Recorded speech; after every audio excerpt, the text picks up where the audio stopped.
Hello and welcome to my channel. मैं मोहम्मद मुदस्सिर आलम हमेशा की तरह एक एक्सक्लूसिव जानकारी लेकर मैं इस ख़ास वीडियो में हाजिर हूँ। इस वीडियो में मैं आपको central University of South Bihar दक्षिण बिहार केंद्र विश्वविद्यालय के इंटीग्रेटेड यूजी प्रोग्राम साथ ही साथ यूजी पीजी प्रोग्राम्स के रिगार्डिंग कुछ अहम जानकारी देने जा रहा हूँ, इसलिए वीडियो को आखिर तक देखिएगा। आप सब वो लोग जिन लोगों ने इंटीग्रेटेड यूजी प्रोग्राम्स या यूजी पीजी प्रोग्राम्स में एडमिशन लिया है या वेटिंग लिस्ट में है या अभी तक आपको मौका नहीं मिला है, तरह तरह के सवाल आपके माइंड में आपके दिमाग में आते हैं। कुछ लोग टेंशन में भी है, क्या होगा आगे, नहीं होगा।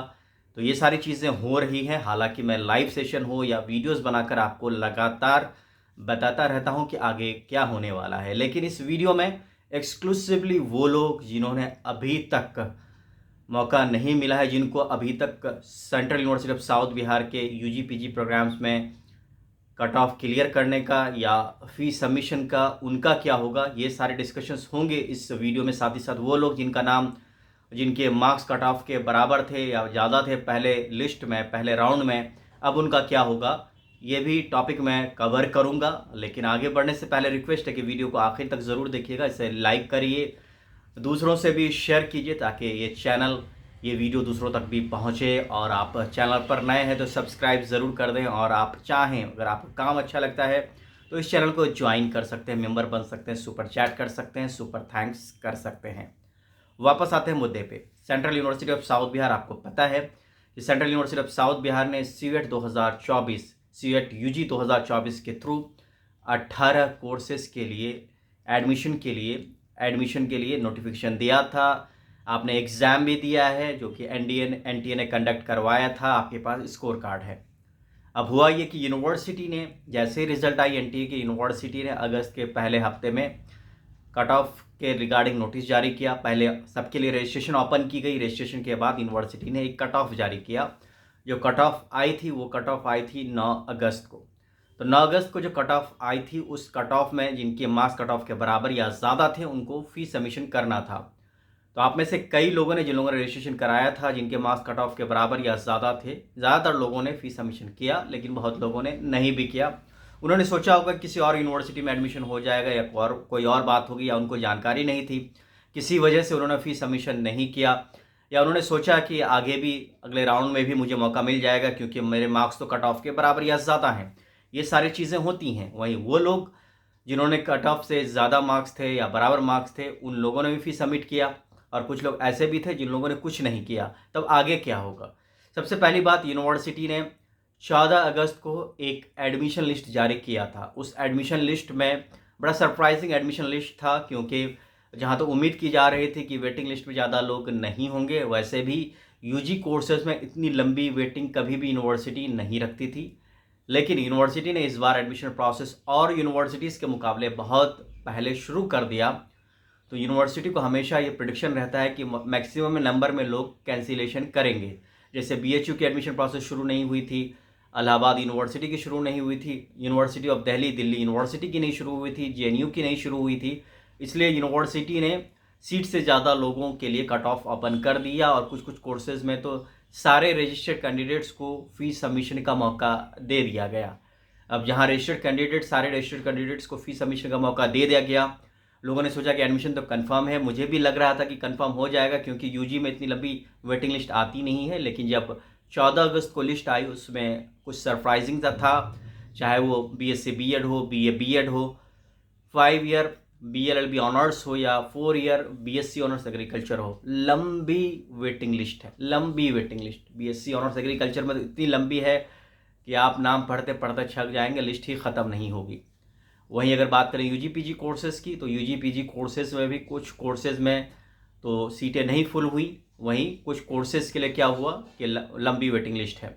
अब सवाल आता है, ये वेटिंग लिस्ट वालों का होगा क्या? आप लोग को गुस्सा भी आ रहा है, आप परेशानी में भी है, और आप लोग तरह तरह से अपने फ्रस्ट्रेशंस को भी कमेंट के थ्रू या फिर लाइव सेशन में आके निकालते हैं। लेकिन मैं कुछ नहीं कर सकता, मैं बिल्कुल हेल्पलेस हूँ। मैं सिर्फ आपको गाइड कर सकता हूँ, इसलिए आप अच्छे से सुनिए। जिन लोगों का भी नाम वेटिंग लिस्ट में, यूनिवर्सिटी आज यानी 22 या 23 अगस्त को एक और अपडेटेड एडमिशन लिस्ट जारी करेगी। उस एडमिशन लिस्ट में जो लोग अभी एक हफ्ते में जो लोग भी एडमिशन कैंसिल करवाएंगे, उनके जगह जो लोग वेटिंग लिस्ट में हैं उनकी लिस्ट कंफर्म की जाएगी, उनके एडमिशन को कंफर्म किया जाएगा। तो लिस्ट कल या आज कभी भी आ सकती है। जैसे ही लिस्ट आएगी मैं तो आपके साथ शेयर करूंगा ही। लिस्ट पे एक बार नाम आ जाए तो उसके बाद क्या करना है, उसके बाद आपको ये करना है कि अगले दिन से ही यूनिवर्सिटी आके क्लासेस ज्वाइन करनी है। आपको अलग से कोई नोटिस, कोई ईमेल, कोई फ़ोन, कुछ भी नहीं जाएगा। वेबसाइट में लिस्ट में नाम आपका कंफर्म है तो that means your admission is provisionally confirmed. आप यूनिवर्सिटी आइए और यूनिवर्सिटी आकर क्लासेस ज्वाइन कर लीजिए। लेकिन उसमें से कुछ ऐसे लोग हो सकते हैं कि जिनका फिर भी कंफर्म ना हो, उनको और इंतज़ार करना पड़ सकता है। यूनिवर्सिटी फिर 31 अगस्त के आसपास एक लिस्ट और निकाल सकती है। तो ये प्रोसेस चलती है। इसके साथ साथ कुछ लोगों के सवाल थे कि क्या फिर से रजिस्ट्रेशन प्रोसेस शुरू होंगी, और लोगों ने तो यहाँ तक पूछा कि बीएससी, बीएड, बीएड, बीएलएलबी या बीएससी ऑनर्स एग्रीकल्चर, इस तरह के कोर्सेज़ के लिए भी क्या सेकेंड राउंड की एडमिशन प्रोसेस होगी। तो मैं आपको बिल्कुल इंश्योर कर देता हूँ कि 100% सेकेंड राउंड इन कोर्सेज़ के लिए नहीं होगा, क्योंकि इनमें 100% सीटें फुल हैं और वेटिंग लिस्ट काफ़ी लंबी है। वहीं कुछ और कोर्सेज यूजी पीजी के जिनमें लंबी लंबी वेटिंग लिस्ट है, 20 लोग 25 लोग वेटिंग लिस्ट में है, उनके लिए भी सेकेंड राउंड के चांसेस नहीं के बराबर है। लेकिन कुछ कोर्सेज जैसे इंग्लिश, जैसे सोशियोलॉजी, जैसे हिस्ट्री, इसमें कुछ कैटेगरीज में सीटें खाली हैं। जैसे हिस्ट्री में 5 सीटें, ओबीसी कैटेगरी में 3 ही एडमिशन हुए हैं, वेटिंग लिस्ट में कोई नहीं है। इंग्लिश का भी यही हाल है। सोशियोलॉजी में तो यूआर को छोड़ के सारे कैटेगरी में सीटें वैकेंट ही हैं। तो इसके लिए यूनिवर्सिटी क्या करेगी, कल यानी 23 अगस्त को फिर से कट ऑफ जारी करेगी, नए लोगों को रजिस्ट्रेशन का मौका दिया जाएगा। अब इसमें से एक सवाल आता है, कुछ लोगों ने पहले रजिस्ट्रेशन किया था, पहले राउंड में फ़ी नहीं दिया है, तो क्या उनको मौका मिलेगा। ये डिसीजन यूनिवर्सिटी लेगी। यूनिवर्सिटी डिसाइड करेगी कि आपको फिर से पेमेंट लिंक दिया जाएगा या नहीं। चांसेस कम होते हैं, क्योंकि एक तरह से वो पनिशमेंट है कि जो लोग फर्स्ट राउंड में पैसे नहीं दिए हैं, तो आपने जानबूझ के पैसे नहीं दिए तो आपको मौका नहीं मिलता है। आपसे नीचे वाले जो लोग होते हैं, नीचे मार्क्स वाले होते हैं, उनके लिए कट ऑफ ओपन होता है, उनको फी पेमेंट का मौका दिया जाता है और उनको ही एडमिशन मिलता है। स्टैंडर्ड प्रोसेस यही है। तो मुझे लगता है कि इस वीडियो को देखने के बाद जो भी आपके दिमाग में कन्फ्यूज़न थे, वो सारे कन्फ्यूज़न दूर हो चुके होंगे।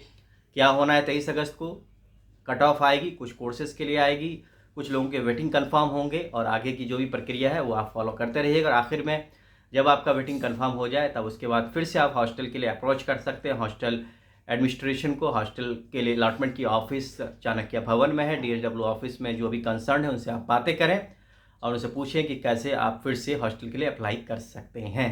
तो वीडियो लंबा हो गया, लेकिन बहुत काम की बातें थी। अगर आपको समझ में नहीं आया तो दोबारा से रिवाइंड करके देख लीजिए, आपको सारी बातें समझ में आ जाएगी। बहुत बहुत शुक्रिया। Best wishes for admission in Central University of South Bihar. Thanks a lot. Best wishes.